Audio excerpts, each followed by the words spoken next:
একটা জাতীয় এয়ারপোর্ট, বাংলাদেশের একমাত্র মানে একমাত্র না বলা যায় সবচেয়ে বড় এবং আন্তর্জাতিক এয়ারপোর্ট, গেটওয়ে অফ বাংলাদেশ, এখানের সিকিউরিটি এটাই এভিয়েশন অনুযায়ী ইন্টারন্যাশনাল স্ট্যান্ডার্ডের, এটা আমরা ধরেই নিতে পারি।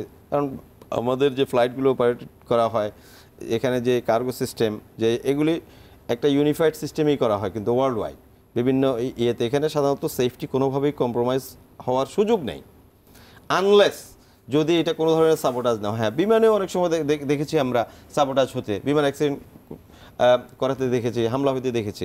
কিন্তু এই বিমানবন্দরের মতো জায়গায় এবং ওই যে কেমিক্যাল স্টোরেজের মতো জায়গায় যদি এই ধরনের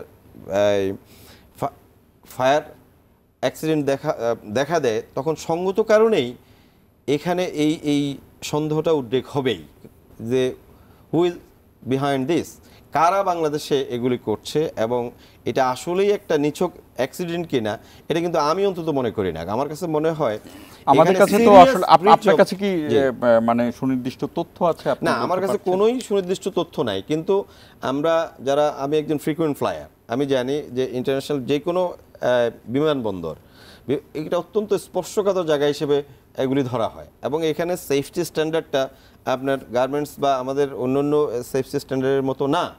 এখানে যদি কেউ প্ল্যান কিছু না করে তাহলে এটা সুযোগ মানে হওয়াই অসম্ভব অনেকটা। এবং আজকে যে ভয়াবহ থেকে আগুনটা লেগেছে এতটুকু বলছিলেন, এবং যেই আমরা এখনো কারণ জানি না, তদন্ত পরে হয়তো বা জানা যাবে, কিন্তু যেটা দেখলাম এটা অত্যন্ত ভয়াবহ একটা ঘটনা। আপনি এখানে আজকের আগুনের দাবানল এবং যে স্কেলে এটা আসলে এইভাবে আমরা এখানে বসে আলোচনা করে এটা করতে পারবো না। এটা অত্যন্ত ভয়াবহ একটা জিনিস। তাহলে এর পিছনে কারা এবং কারা দেশকে ডিস্টেবিলাইজ করার জন্য ভূমিকা রাখছে, এটা গভর্নমেন্টের আমি মনে করি এই তিনটা দুর্ঘটনা বলতে না, আমি আমার খুবই আমার আপত্তি আছে এখানে নিছক দুর্ঘটনা বলতে এটা। কারণ যারা দেশে একটা গণতান্ত্রিক উত্তরণের পক্ষে একটা নির্বাচনের রোডম্যাপের দিকে এবং স্ট্যাবিলাইজেশনের দিকে যেতে দিতে চায় না, আমার মনে হয় এটা তাদেরই একটা চক্রান্তের নীল নকশা। এবং এক্ষেত্রে আমি মনে করব বাংলাদেশের গোয়েন্দা সংস্থা এবং সরকারের যথেষ্ট ব্যর্থতা আছে। কারণ সরকারকে এই বিষয়ে প্রোঅ্যাক্টিভ হতে হবে। Prevention is better than cure. আপনি এখন বলতেছেন যে আগুন নিয়ন্ত্রণে আসছে, আপনি এই ঘটনাটা এই জায়গায় ঘটবে কেন? আপনার যে স্টুডিওটা আছে এখানে দুর্ঘটনা যে কোনো জায়গাতেই ঘটতে পারে, যে কোনো জায়গায় ঘটতে পারবে, কিন্তু মেকানিজম অনুযায়ী আপনি দেখেন একটা বিমান দুর্ঘটনা ঘটছে টেক অফের সময়, এই যে কয়েকদিন আগে ইন্ডিয়াতে।